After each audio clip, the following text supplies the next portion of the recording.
Intel guys losing So, all right, take care. No, he's actually.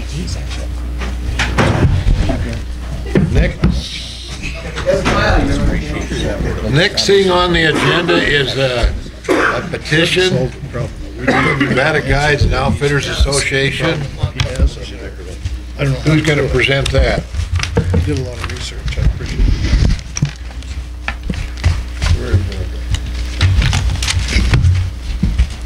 For the record, George Corner, representing Nevada Outfitters and Guides Association. And first, Mr. Chairman, thank you for the time you allowed, Mr. Larkin. Appreciate it. When Eureka County brought forth their petition to remove our non-resident guided hunters the opportunity to apply in the main draw, if they're unsuccessful in the guided draw, no other way to put it, our association was asleep. It was a done deal before most of us were aware of it. We decided to wait and see what the impact was before we determined to try to get it reversed. The history behind the non-resident guided hunt draw, when the state went to the process where there was a quota on deer tags, well, it hurt the guide industry.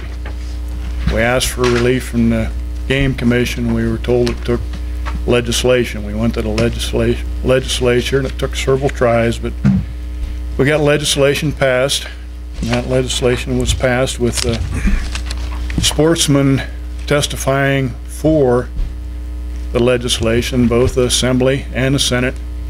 No sportsman testifying against it. It was passed by the legislature with only one senator voting against it. And the legislative intent was to have the set aside for the non-resident hunters to benefit the guides before the main draw, and set aside a certain percentage of the tags for that draw. And then those hunters who were unsuccessful in that draw to also apply in the main draw. And that worked great. Our business rebounded, and we had no problems with the number of hunters we were getting. And the petition to remove our hunters' opportunity to apply in the main draw undermined the intent, the original legislative intent. We could debate endlessly the statistics that we've included in the material that you have, but I think there's only two areas that I'd like to touch on, and I think it's indisputable that after our hunters, non-resident guided hunters, lost the opportunity to apply in the main draw, those applications declined dramatically, while the non-resident hunters applications overall continued to increase. And then one other area we pointed out, the loss of revenue to the state, and that can be debated. It's a given that part of those application fees go to systems consultants. Systems consultants are part of the state of Nevada's economy, and the application fees were part of the selling points for the Silver State tag, and the Nevada Outfitters and Guides Association supported the Silver State tag. I think that argument is appropriate here also. I'd point out that the resident hunters make up 70% of the applications. Non-resident hunters only make up 30%. But 81% of the revenues that are derived from the applications and the license fees come from non-residents. We shouldn't be taking any action to deter non-residents from applying, and that's what's happened. We can't debate that the non-resident applications keep increasing, and I'd attribute that to the fact that we have the best value in the West as far as hunting opportunities go, and the Nevada Outfitters and Guides Association and guys that don't belong to the association do a real good job of selling that product. And one of the points that was brought up, I've attended several county advisory board meetings around the state. One of the things that was brought up in opposition was that those that were speaking in opposition were representing the average non-resident hunter. I take exception to that. The majority of the non-resident hunters that we as guides take out are average hunters. No, it's a given that there are those hunters that we take out that are well off and can afford to go with us every year. But there are also hunters that save so they can go on guided hunts. There are also those hunters that, because they have a physical disability or they're getting older, go with a guide.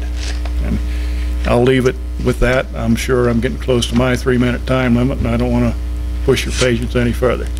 Thank you. Is there any questions? We got any? There are other individuals that will yeah, be go ahead. to make a presentation. Thank you. Also. Thank you.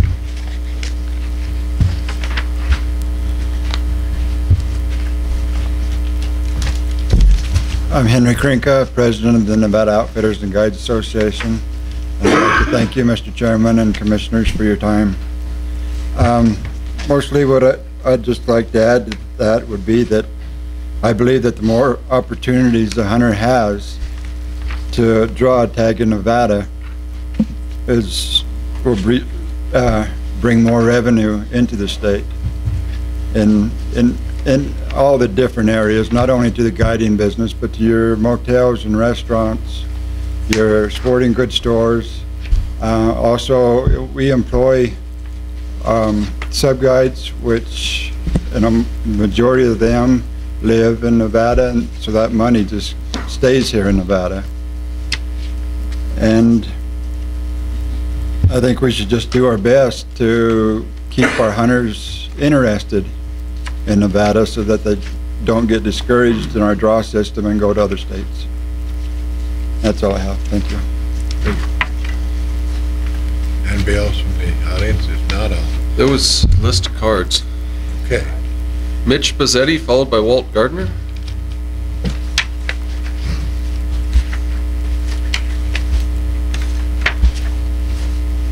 I'm Mitch Mazzetti, for the record, Nevada High Desert Outfitters. I'm a member of the Nevada Outfitters Guide Association, as well as a 5th generation Nevadan out of Elko County. I would like to say that I had a letter that one of my clients that I've had for 9 years, who's had the opportunity, that's only came with me 3 times, wrote that you guys all did receive this morning, but I just want to stress a few facts that he wrote in his letter that I thought kind of brought it home. Most of the individuals that are clients of ours that we provide a service for are going to go hunting somewhere in that year. If they can't get a tag in the state of Nevada, they will go to a state where they're guaranteed a tag over the counter, or purchase it through an outfitter in Idaho or Colorado, New Mexico. But they're willing to spend the money in Nevada, and by not taking away their chance put in if they were unsuccessful into the in the guided draw into the main draw, it just takes away another opportunity for them to draw that covenant tag. And they're very willing to come here and spend the money in our restaurants, our taxidermies, our motels, our gas stations, and things like that. And we just feel that, and they want to spend it here, and if we just take one opportunity, if we could get that opportunity back, we could bring more revenue into the state. I mean, obviously our information has shown how important it is and how much money our clients are willing to spend, and it helps out our economy, especially in these times. I mean, as an outfitter, I'm not that large an outfitter, but I do employ, 7 or 8 sub-guides part-time, in the fall, and I create jobs, and I have seasonal guides that come in and work for me in the fall, and then they have other jobs. And every time I lose an opportunity to get another hunter to employ them, it has an effect on just not my business, but on the local economies. And it's very important in rural Nevada that we try to keep our rural economy strong, that if we're not all in just mining or things like that, it has a great effect. And any effect that our clients are taking away from other non-residents in the main draw is well, surpassed by the amount of revenue that they're bringing into the state of Nevada. So these are clients of ours are willing to spend the money, and it's very important. and it helps out the state of Nevada. I thank you for your time. Thank you. Walt Gardner, followed by Shane Bourne.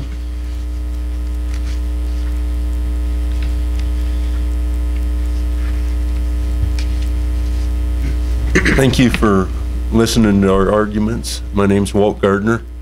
One thing I'd like to point out is several of my clients used to apply in the guided draw and then in the general draw, and in doing so they would also apply for sheep and antelope and goats and so forth. And I know several of them that now that they can't apply in the deer, no longer apply for the others, and that's revenue that we lose, not just the state, but the systems consultants. And like Mitch says, you know, we're trying to bring revenue into the state. And the more we can intrigue them into applying for different animals, I think the better off we are. Thank you. Thank you. Shane Bourne, followed by Rick Smith.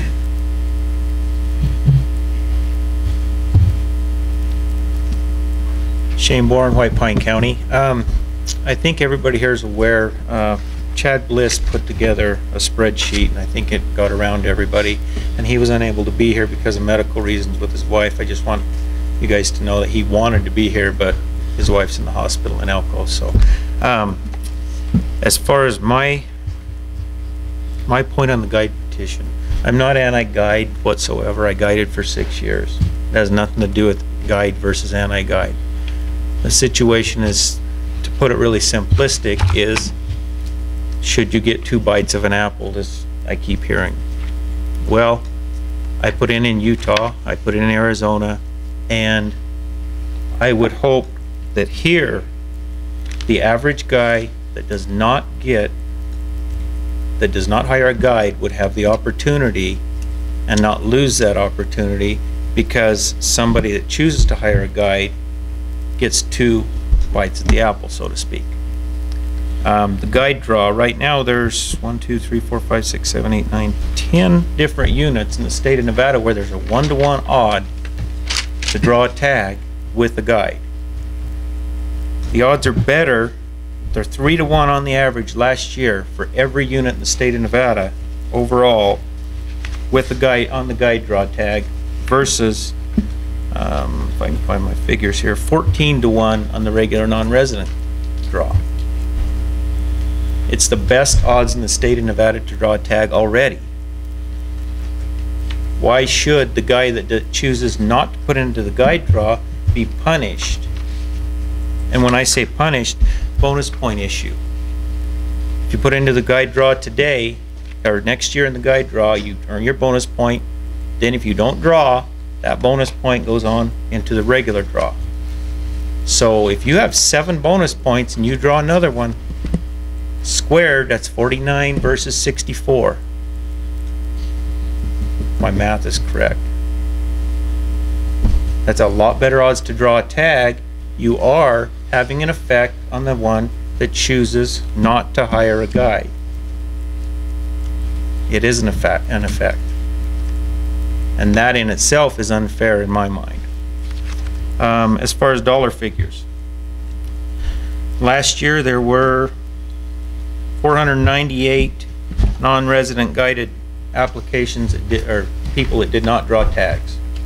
498 times the predator fee is only $1,493. The application fee, the department only gets half, system consultants gets half. 498, it comes out to $2,490. That's not, the department is not losing, it's losing nil, but it does have the potential to take away hunter opportunity by allowing somebody to put in twice and not giving and taking a tag away from the non-resident that chooses not to put in the gun. Thank you. Thank you. Rick Smith, followed by Gil Yannick. Rick Smith, Washoe County. We had a pretty good discussion on this, and I think Shane brought up a point that, to be honest, we didn't consider, but I would have to believe, and you guys can answer this, that if they go in the guided draw and then the regular draw, they're not going to get 2 bonus points for the year. That's correct, they do not. Okay, just so that's a clear point. We're kind of like 50-50 on the fence which way to go, and really my take and what we voted for, we voted to support this. And the reason we voted to support it was basically for the following reasons. Number one, there's going to be more benefit to the department. There will be more revenue, regardless of whether it's $4,000 or $10,000 or $50,000. There's still more revenue to the department. It's going to benefit the communities, rural communities, and it's going to benefit the guides and outfitters. And you say, well, why should the guides and outfitters be benefited? Well, part of it's because they really support the department, the cabs, and this commission. Anything we can do to help them, we should be looking at trying to do to help them. Is it fair to the non-resident that doesn't hire the guide? No, it's not. Yes, it's 2 bites of the apple versus 1. But which one's more important here? You know, is it more important that we try and support our state with the department and the guides and the communities? Or is it more important that every non-resident has the exact equal opportunity? And our decision was we should support our state and give them that opportunity back. Thank you. Thank you. Gil Yannick, followed by Paul Dixon. Giliana Carson Advisory Board. This was a tough one at our advisory board meeting because we really didn't have all the numbers, but since then I've been able to collect some more information. And let me preface this. If I were a guide, maybe I'd be looking at this a little bit differently because it means income to me. But at the same time, the biggest issue I think was made was the potential loss of income to the department and to the state, as well as the guides and outfitters. And when you look at this, the numbers of the 400 potential tags that are offered through the guide drug, you have to keep in mind that the tags that are not taken in the guided draw wind up in the non-resident general draw. So all the tags get sold. Yes, there's some loss of revenue because the tag sold through the guide is worth $400 and the tag sold in the general draw is only worth $250. So there is some loss in income to the department. And the PIW fees, and if you add up all that, in the last 4 years, the average loss to the department, $6,000 or $7,000. That's not a lot of money when you consider the overall amount of money drawn in totally.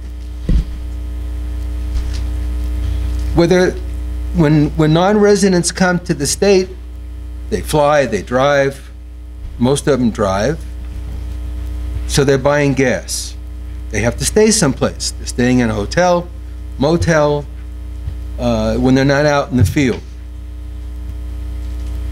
They still eat at restaurants.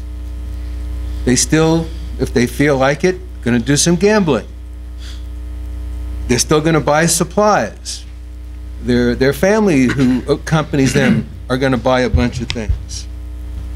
So when we look at the overall, we look at a report that was made back in the year 2000 by the Convention and Visitors Bureau, well, they're going to show how, and I agree with them, that I think there's the guides in this state do a good job. They bring people to Nevada.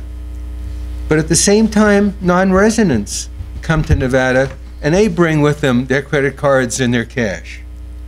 So I think when we start looking at the total, the big issue was made about the total dollar lost to the state because we're not giving these people the second bite to the apple.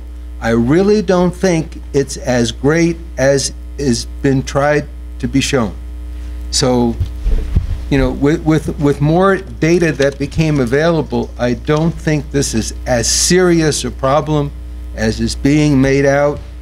And again, I'm just trying to be, you know, amicus curiae of here saying, you know, you look at one side, you look at the other side, and yes, there's two sides to this issue, but I don't think the detrimental economic effect to the state is as much as what's being tried to be depicted. And What did the think Carson board decide? we couldn't take a position at the time of our meeting because we didn't have the data that I was able to obtain from systems consultants and gatherings from other sources as to what was the true loss in revenue primarily to the department, which we were concerned about. Because I felt one way or the other, if non-residents come to the state, they're going to use and consume what either group would be. The biggest economic loss that I found was to the guides themselves. And the sub-guides are what people that were hired. And that I don't argue with. But when the biggest issue was really made to the tremendous dollar loss to the state and the department, and I couldn't substantiate that. Thank you. We had Paul Dixon followed by, looks like Wade Robison will be the last. Oh, and then we'll have one Paul more. Dixon. Excuse me. Paul Dixon. Followed by Wade. What's that? You said something, by the way? Oh, followed by, I thought the... Followed by. Okay. For the record, Paul Dixon, Clark County. Again, as you know, we didn't have a quorum, but we had a fairly lively discussion, and I've had a fair amount of correspondence back and forth with me with people before this. Just to let you know, I think that Gil stated it very nicely. I mean, most people in Southern Nevada travel for their hunting opportunities up here, and as like an out-of-state resident, they spend equivalent, or I'd say they spend an equivalent amount of dollars in the local economy here as any out-of-state resident, just because in essence we're out of state from where the hunting grounds are, to be truly honest with you. And I think the big thing really came down to is that people felt that we had set up in the state something where we gave the guides, as pointed out earlier, the ability to give their non-resident people very, very high odds in order to get a tag here. I mean, higher than anybody else sitting around, unless you got maximum bonus points like some people. I'll leave it there. And so having said that, we feel that group already has quite an advantage over other things. And because of that, everything that I've heard personally, and I would come back with this, would say that we should not change from the way that we are right now. Thank you. Thank you. Wade Robison followed by Ken Wellington. And then that was Paul. Wade Robison, I'm a White Pine County resident. I was on the White Pine County Game Board for quite a few years, and so I know a little bit about this, but it boils down to just a question of fairness. I can't think of any other group of individuals that have their very own section of tags. They're taken out of the general tags other than the youth. And we've given them a piece of the pie. And as you all know, that pie it seems like it's gotten smaller over the year. And they're wanting another piece of the pie, is what it boils down to. We didn't take something from them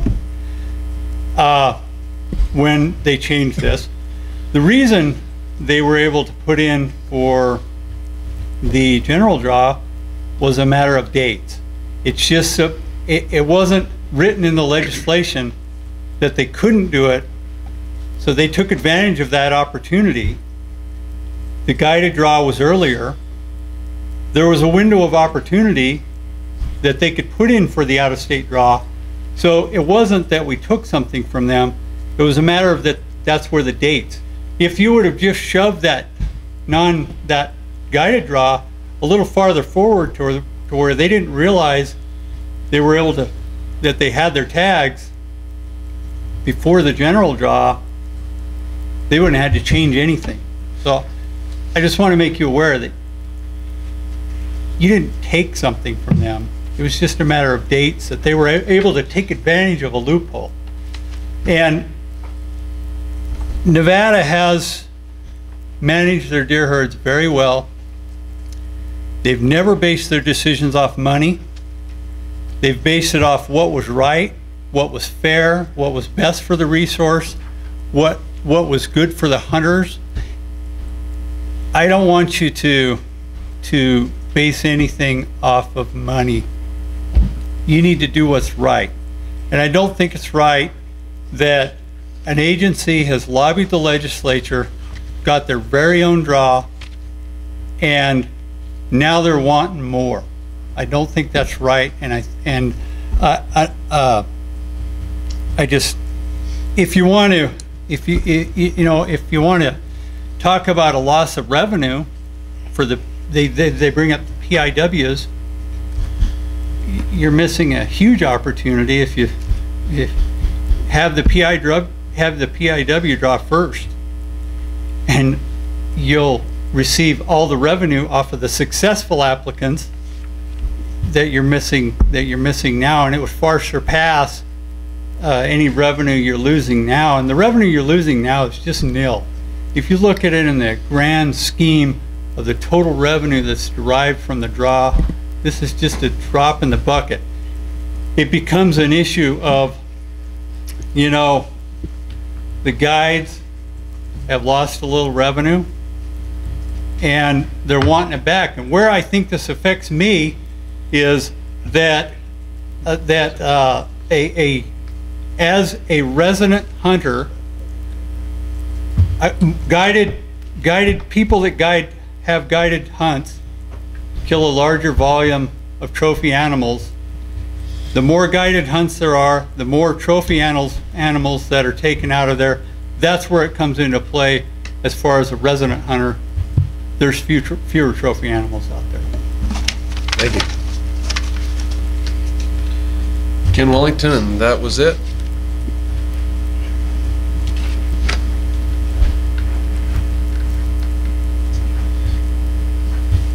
For the record, Ken Wellington, Elko County. I won't drag this on too much longer for you guys, but I wanted to let you know that our board does strongly supports the guides in our area, because it is an economic impact to us. I guess Carson City doesn't have to worry about it. They must have all the money over there, but we are trying to keep our economy going. Anyway, these guys that we're talking about that have the second opportunity, those people that they're going to be competing with, how's the easiest way to put this? Every non-resident has the same opportunity to put in for a guide license or guide tag. They all could put in for that tag if they wanted to. They all have that opportunity. The other ones that choose to do it and get drawn they do that because they put in for that, but the people that don't get drawn out of that draw, that have the opportunity now that we're asking for to put in for the second one, they, let me catch my thoughts here for a second. Those guys are all have the same opportunity is what I'm trying to get at. Everybody, each one of these non-residents that are putting in all have the same opportunity to put in for guided or the non-guided tags. The money that they discussed, the dollar amounts, they were obtained by the Guides Association from the department and systems consultants. That's where the numbers were, that's where they came up with those. The last thing I'd just like to say is that in Elko County, those people from Clark County and some of the Washoe County and even Carson area, they come over, they book these guided things. We count on that money. We have the three things that we depend on over in Elko County. It's mining, ranching, and the hunting that comes over there. These guys employ people, they take them out, they put them out up in the mountains. These people enjoy it, they bring their families, gas, all the money that they put into our economy. That's important to us at Elko County. I don't want to beat it up any further than that, but I just want to thank you for your time for considering this petition. Thank you. Anybody else in the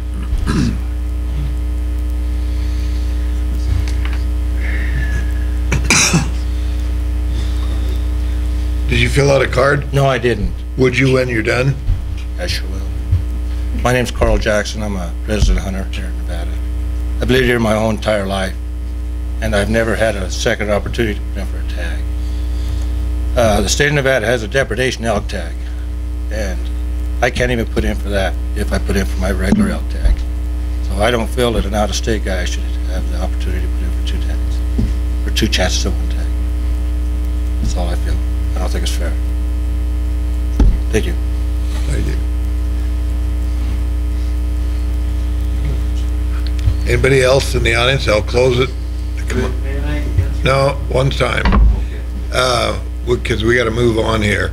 I think we've talked to this enough. I'm going to close it, public hearing on this, bring it back to the commission for commission comments before we do anything on this. Commissioner Capurro? Yeah, Suzanne, of the cabs that provided minutes to you, how many were opposed and how many were in support of this petition? I go through and count them, and I have their minutes. Some I didn't receive all the minutes. Yes, I Only know. where I had I had a call from the chairman of Humboldt County, and they were against. I'm not sure if their minutes were their minutes, I valid or think, not. did. Okay.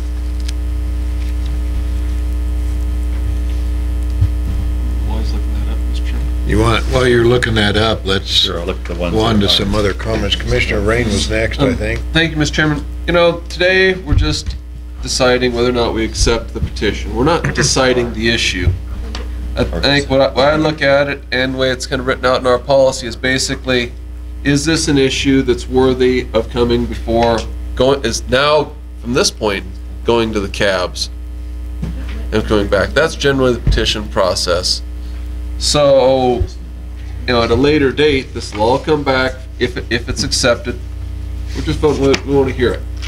This is basically just the first, do we want to initiate the process for this petition? And that's, you know, under that, I think there's enough interest on both sides of this issue. There's some information I'd like to see. I'd like to see the financials taken apart by the people that disagree with the other financials. I mean, it's interesting when you find one group's saying that, hey, it's about $6,000 a year you're losing, and other side saying it's a whole lot more than that, different numbers. I'd like to say, you know, take apart the other guy's numbers. If this comes back to us, maybe we can, you know, see some reality in there. And that's why, you know, I think, well, it's worthy of coming before the commission for discussion. Commissioner, you're up, Macbeth. Commissioner Macbeth. Yeah. You know, this fairness issue, I mean, I was on, I believe I was on the cab when this, Clark County cab, when this issue came up out of Eureka County. And in fact, my recollection is it was pretty much unanimous amongst the cabs. Now, I realized that the guides and outfitters weren't participating and didn't present a case. But if I could, you know, the position that I heard that is probably my position, the closest, is the position that Gil set forth. Then I'm just not seeing the numbers. And in fact, I just used the year 2009, and there's 498 guided draw apps that did not get a tag, and if you apply the 14-to-1 odds that they're going to draw in the regular draw, that's only 36 people.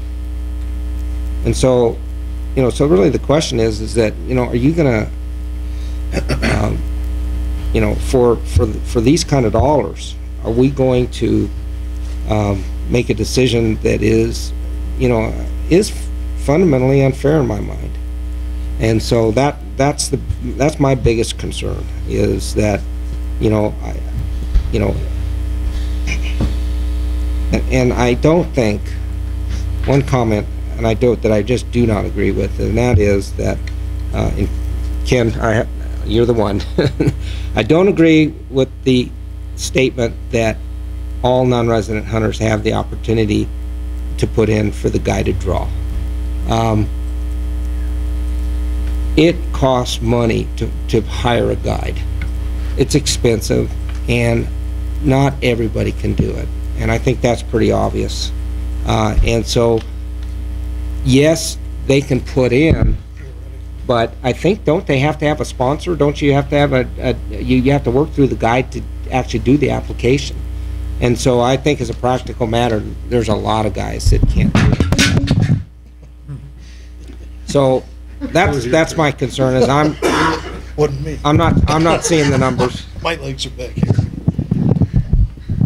I'm not seeing the numbers, and I don't know if it, you know, for the type of numbers that we're dealing with, that it's, that it overcomes in my mind the just fundamental unfairness of the second bite at the apple. Commissioner Powell? You ready for a motion? No. He always was. Commissioner Cavan? Thank you, Mr. Chairman. I have this fundamental issue with the fairness and the draw. I've followed the drawing process for nearly since its inception, and it needs to be fair and it needs to be upfront. And I think this compromises fairness, and even if it's just a perception, I have a basic issue with being able to draw with better odds than most residents, and then being able to jump right back in and have a shot at those same tags again. It doesn't make sense to me that we could go forward with that. If we want to manage for money, then if we want to manage for money, then it'd be obvious that we just go ahead and increase the non-resident tags to 15 or 20 or 30, or sell them all to non-residents if we want to make money. And I think the cabs would have an entirely different view of that than this. And to be fair about the whole process, this went to the legislature and was legislated. And through this little evolution that one of our speakers talked about, it was kind of a loophole where they could apply. And I'm not sure about that. I'm taking his word for it. It makes sense that there's a little loophole that they could actually apply. It doesn't say in the law that they can apply. So that kind of just happened. And then the first time it ever got aired out in public with the cabs, it got aired out in public at the legislature. The first time it got aired out in public with the cabs was with the Eureka petition. And the Eureka petition passed, went to the cabs, went through this body, and the guides were maybe asleep at the wheel, but it did go through that process. I don't have real heartburn about it going through the process again, but I just assume not at this point. The most important thing that we have as sportsmen, as big game hunters, is the draw. I mean, that's everybody's Christmas, I think. We're watching the mailbox. We used to watch the mailbox. Now we're watching the web.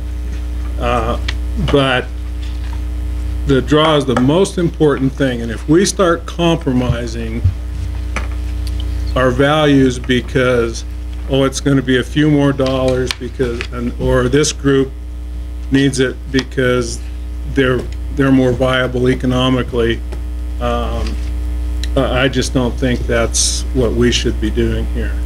So I'll leave it. I got some of the correspondence was kind of disheartening to me. One I got from a Mike Mantelli, and I think this says it all, where he says, this would certainly better my odds. And I think that's what it's all about, drawing a tag. And, you know, I think sportsmen don't get a second chance to draw, but also another correspondence I got, the governor, he said that he was part of the original regulation when this was passed, and he supports it, and if that's what his intent was on it, then I have to say I have to go along with it.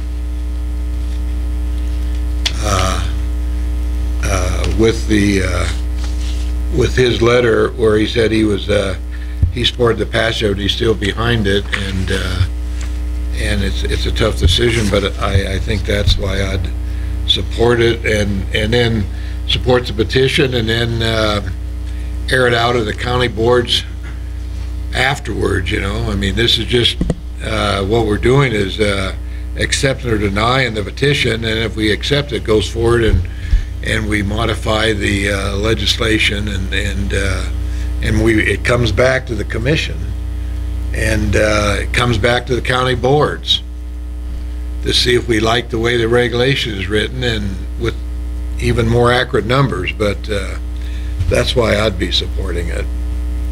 Commissioner Capurro. Yes, sir. I think one of the problems is trying to resolve some of, there's a wide disparity in some of the testimony that's been given, both verbally and by way of letters. I'd like to see that sorted out, which means that we probably ought to seriously consider accepting the petition, having it drawn up, and then we have a chance to take a look at what those inconsistencies are and make the decision from there. I'm really conflicted on this, but I think that it would be better if we were able to narrow the distance between one side and the other before we make that kind of decision. Mr. Moray? Thank you, Mr. Chairman. A couple of things that I see with this. I'm kind of like the rest of you guys that this is a difficult one. But the points that stick out to me are first of all, the guides. When that decision was made to change it back, the guides didn't immediately come back with their petition again. They waited to see what the impacts were actually going to be to their businesses and to the economy, their local economies. Another thing that I think we're doing that's difficult here is trying to make a decision that deals with fairness to non-residents and a certain amount of fairness to the residents. But I think the biggest portion of it is dealing with the non-residents, because they can still only draw one tag, and the non-residents would be competing against other non-residents. And on the fairness issue, maybe this is not really a good comparison, because I know that the residents have paid their dues, but if you go to each individual draw and you talk about fairness and chances or bites at the apple, the people with the most bonus points have more within residents within the draw. They have more the people with more bonus points have more bites at the apple than the people with fewer bonus points.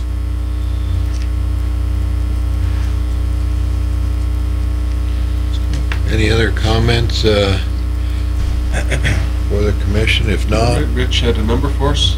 Yeah,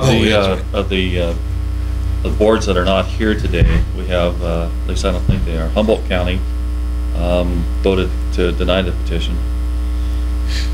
Douglas County voted to oppose the petition. In Lyon County, it's unclear. There's no recommendation relative to the petition on there. The other boards are all yours. okay. You've heard the discussion. So, what's your pleasure, Commission? Commissioner Howell. Everybody take a flyer at it. I move to approve the petition from the Outfitters and Guides Association to return to the original wording of NAC 502.4237 and initiate the regulatory action. Second. We've got a motion by Commissioner Howell and seconded by Commissioner Rain to accept this petition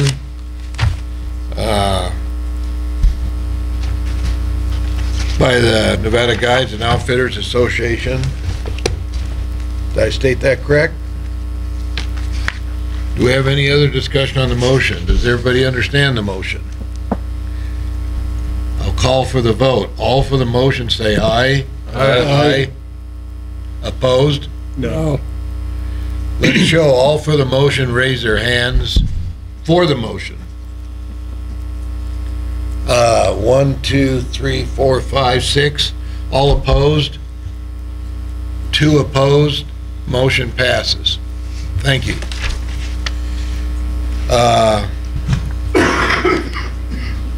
Next item of business is Wildlife Heritage Projects. We have to recommend on an extension of a project we had last time. We critiqued it the last meeting, but we couldn't act on it because there's an extension of a FY 2011 project from the University of Nevada by Dr. David Thane, and he testified he didn't have time to finish it and would like to extend it another year, and it wasn't on the agenda proper, so we couldn't extend that. And let's talk, any commissioner has, basically we're not going to get anything from the studies if we don't extend it, and but if we did extend it, I'd like to put a restriction on it that this is the last restriction, but last extension. But anyway, Commissioner Cabral. There's been no money spent at the present time, isn't that correct?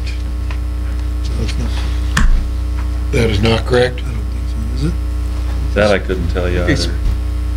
He's been working on this project, so. He's been working on the project, just hasn't finalized it, and all the work will be lost because I don't think he gets paid till it's done. I'm not sure. That's what my understanding was. But doesn't get paid till it's done, does he? Look on the attachment, there's some pen and ink stuff on page, well, it's 3 of 6 on the computer. This stuff right here. My recollection, he's collected some data, he just hasn't completed all the data collection and the analysis that needs to be done. Because they kind of get down a blind alley, he's got to back up and go down another alley. This is a wildlife disease investigation, Humboldt County. Yes. It looks like he might have gotten some funds in on this. We don't have any report if we don't extend it, and we probably expended some money on it then. Let's turn it out to the public then for any public comment. Who do you have? We had Dennis Wilson, followed by Rick Smith.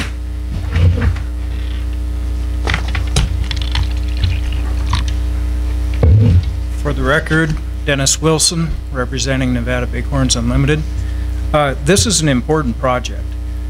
This project is, as you've seen, monitoring a disease outbreak problem with mule deer and pronghorn antelope on certain pastures in Humboldt County.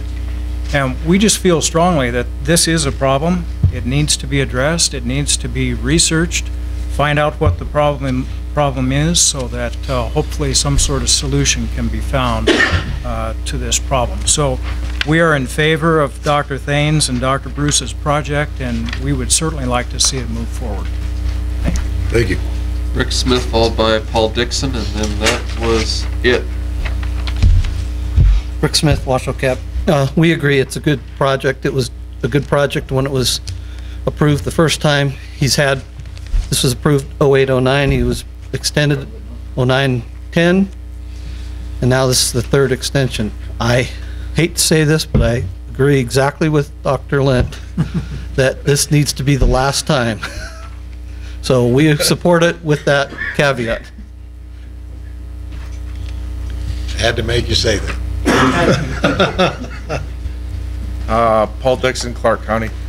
The one question I would have before this commission votes is, has he met the NAC criteria for requesting an extension in all of his paperwork to you, other than requesting extension?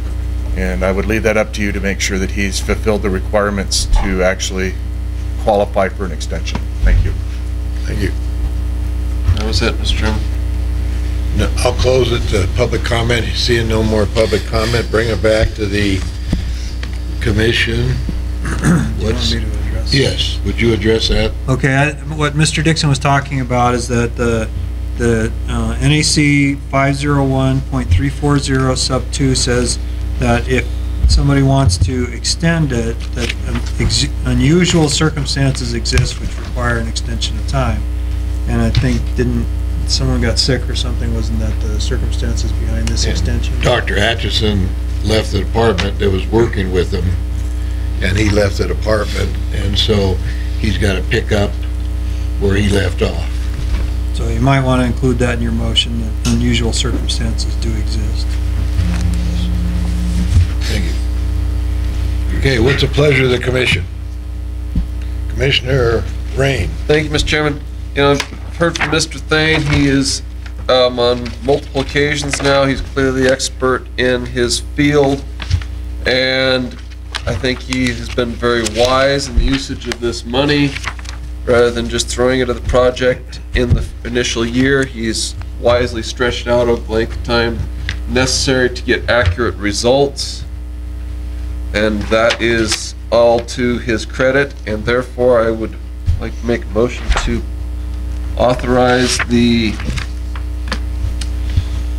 extension of funding in fiscal year 2011 for this project, seeing as based on unusual circumstances.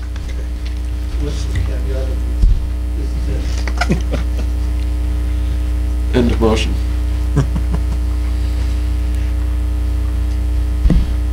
Is there a second to the motion? Second.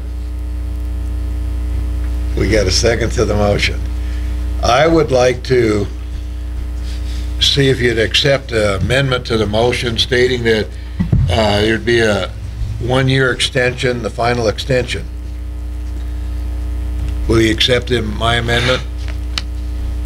And Mr. Chairman, I just hate to do this on this particular project because Mr. Thane, his explanation was so good in both years as to why to have that, why it would need to be extended. He could come back before us again if something, again, unusual happened. I would prefer to see him not waste the money. That there would be, I would think there would be a temptation for him to essentially just expend the funds. It'd be a temptation for him to finish the project if he knew he only had 1 year. But I had to have really good reasons. I had to have really good reasons. And while I don't like to give anybody slack, Okay. You're not going to accept the amendment then? Okay. All those in favor of the I'll make a motion for a separate amendment, which I can. Any other question? Everybody understand the motion? No. Just amend the motion. Which motion? Huh? Which motion are we acting on? Well, there's only one motion. If Right. you amend it, it's over. But You I haven't can- called for the vote yet, have you? No, but I can do another motion to amend it After the vote. after the vote. So Okay. No, I think it has to be before the vote.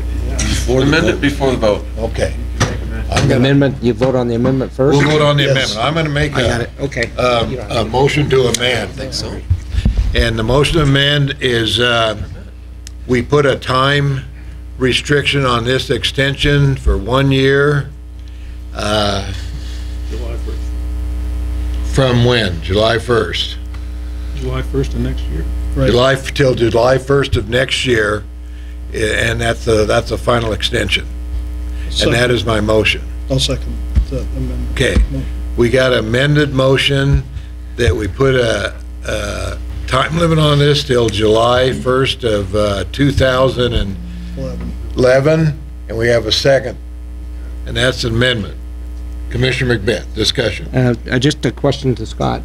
Based on the discussions you had with Dr. Thane, did you get any sense for how close he was to finishing? I'm thinking he's going to finish in this year. It would have to be something truly unusual, and he said that in our meeting, that I'm going to be done here shortly. But you know, Yeah. I don't.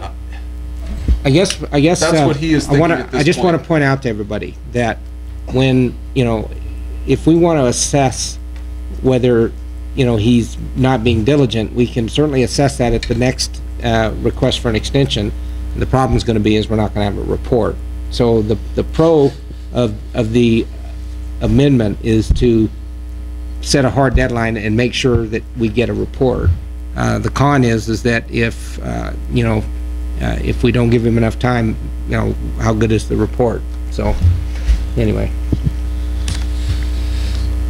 Everybody understand the amended, we're gonna vote on the amended motion, the amendment first. Amendment to the motion. Okay, I'll call for the vote on the amendment. All for the amendment, say aye. Aye. Anyone opposed? Nay. Nay. We got 2 opposed, and did you get the vote? 2 opposed, Commissioner Ryan. So the amendment passes. Now, we'll go back to the original motion as amended. Does everybody understand that? We all understand that, okay. Let's call for the vote on the original motion as amended. All for the original motion as amended, say aye. Aye. Aye. Anybody opposed? The motion as amended passes. Thank you. The next item on the agenda is